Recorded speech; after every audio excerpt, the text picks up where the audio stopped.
Hey, Skillbyte here. In this video, I'm going to show you how to change the rear brake pads and the rotor if you need to, and I'll let you know how to tell on this 2016 Mazda CX-9.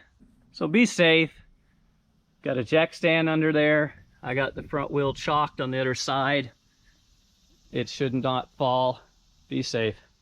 So the CX-9s, at least the 2016 and up, have an electronic parking brake. So you have to put this into maintenance mode before you compress the piston, and that'll back it out.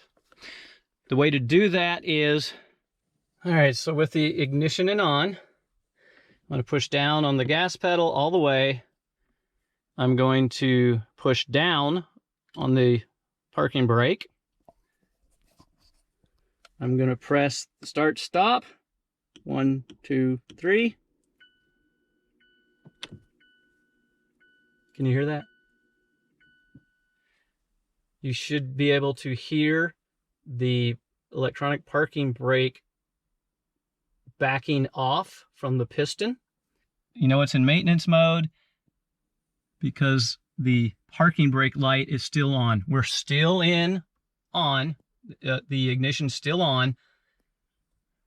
The parking brake light is showing. Now we press it one more just to turn it off. We're good to work on the brakes. Well, this is the level of mine. It's still pretty high. I don't remember adding to it, but I may have. You want to watch that. Make sure that it doesn't, when you compress the piston, that it doesn't force brake fluid out, because it will. It's highly corrosive and it'll eat your paint. Start with 14 mil. Make sure you turn it the right way. It's the other side. You're gonna break these loose. They're not tight.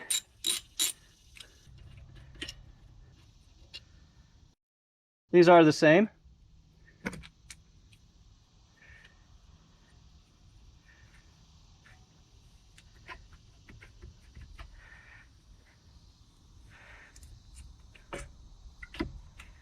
All right, you got to get that out of the way.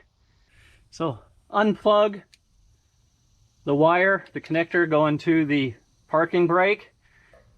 So you can just pull up on this right here and it'll come off.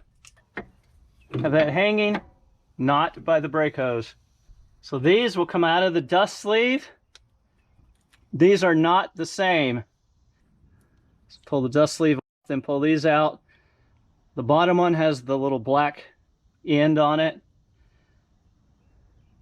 but they are, I think, the same length.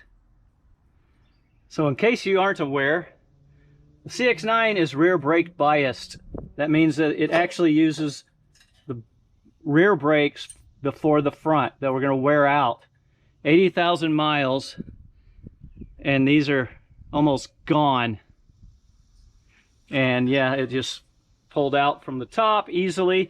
Pay attention to where the squealer is, the screecher, whatever you want to call it. It's on the bottom. Top, pull it out from the top. Squealer's on the bottom. Their pads are identical except for the squealer being on the bottom on both. My kit came with new ones of these, so I'm gonna pull them out.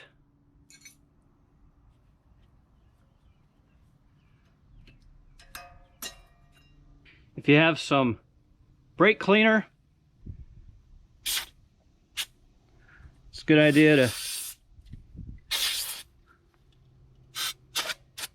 hit it with some. Mine are pretty clean, so I'm not too worried about it. Hopefully I didn't get any on the camera lens. It'll melt it. So these clips are all the same. Hopefully you remembered how it came out. It's not hard, just slide it in.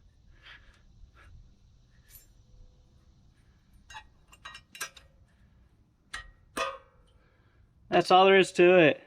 Brake pads.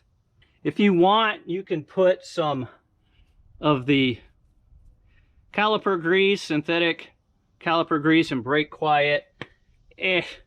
they didn't on the factory. And I don't do it because one, mine don't squeak without it, and two, the brake dust just gets on that grease and it builds up. So I don't actually do it now. All right, so let me show you the front.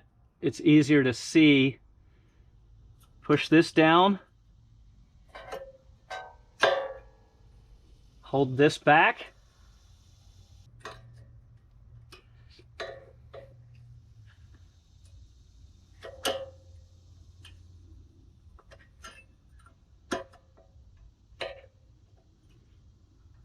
There we go.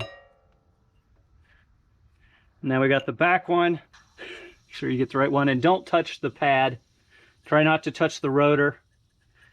Put the bottom in.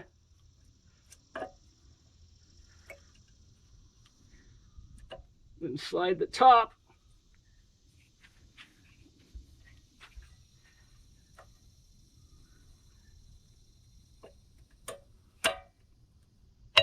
There. So now we have the slide pins. You want to clean the old grease off. This is the only place that I use grease.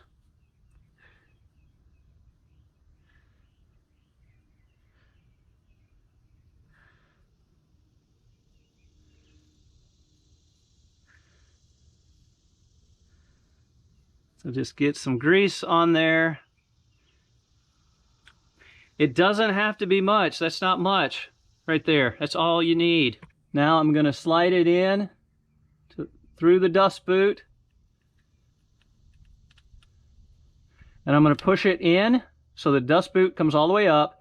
And then I'm going to push it in a couple times. Make sure that it's free to move. If you've got too much grease, it may not push, it may not compress, it may not pull in. Any excess grease I get off because I don't want it to catch brake dust. Same thing for this.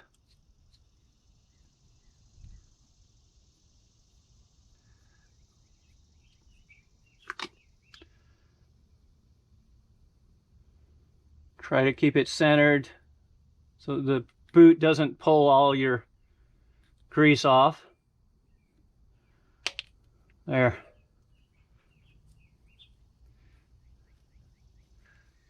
This needs to stay exactly how it is, the direction.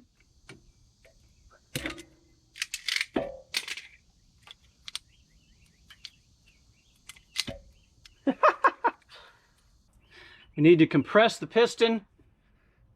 Nah, can't do it by hand. You don't want to turn it. You can use a regular clamp, or you can use your brake tool without a pin.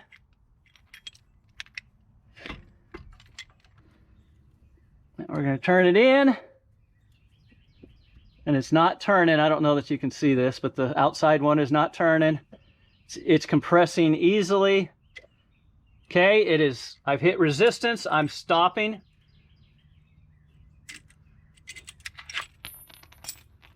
And it's all the way down, and it's lined up, holes on the top and bottom and on the sides. Clean that up, get some of that dirt off.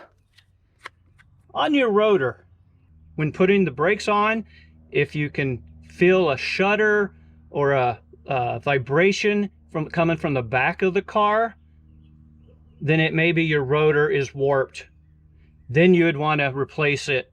Otherwise, you're fine. If you do need to replace it, right here and right here are 17 mil bolts. You simply break those loose, pull it out. That'll allow you to pull the caliper brace out, and you just pull the rotor straight out.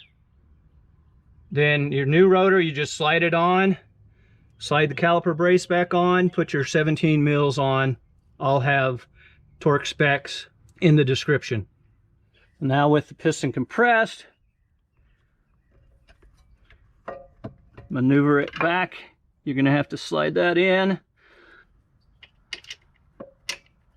Start your 14 mil bolts. There it goes. I always hand start them, make sure they're not cross-threaded. 19 mil is this bolt here, and 14 on the back. Snug it.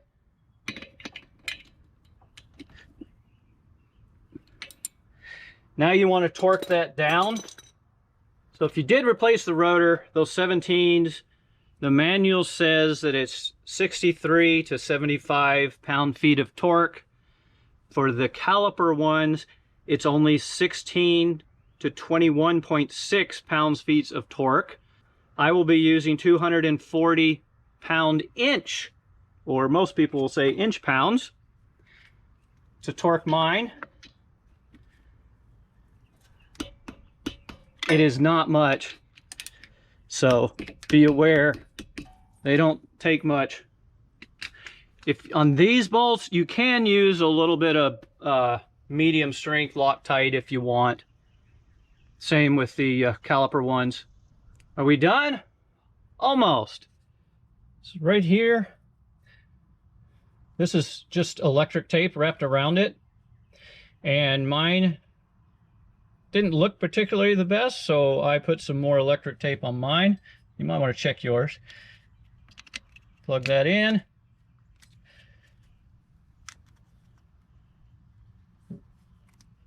Make sure it's all the way in. Everything looks good there. Double check everything. It's a good idea when you got everything tightened up. Check and make sure that it's got some movement. We're good. Two things real quick. This is how I lift the tire. Use my feet to help get it up. And I'm sure if you got a CX-9, at least an older one, you got this. I'll be doing a refinishing mine. I'll be doing a video on it. Be a few weeks. Remember that master cylinder? So I had never had to add any. So when I compressed the back ones, which is the only ones that have worn, it pushed it all the way up to max. The front ones have very little wear on them. So because it's rear brake bias, it's the back ones that are wearing out way before the fronts. Okay, we're back in the car. Brakes are done. First thing I'm gonna do is push down on the brake pedal. It's gonna go all the way to the floor. Oh no. There we go. Now I have brake pedal. Make sure you do that, because what that's doing is seating the pads to the rotor. Now we have it on, still on, it's on. You can see the brake light, parking light is on. We're gonna do very similar to what we did before, but not quite. I'm gonna push my foot, accelerator to the floor. I'm gonna lift up this time on the parking brake, and I'm gonna press this 3 times fast. Let off, and now the parking brake light is off. And you may have heard it winding the parking brake back out to contact with the back of the piston on the caliper. Now we got a test drive. Go slow, test your brakes, make sure they're gonna work. And if your brake pads came with a break-in procedure, follow that. If they did not, then just drive normal. Hope that was helpful. If so, please like, subscribe, comment, and good luck with yours.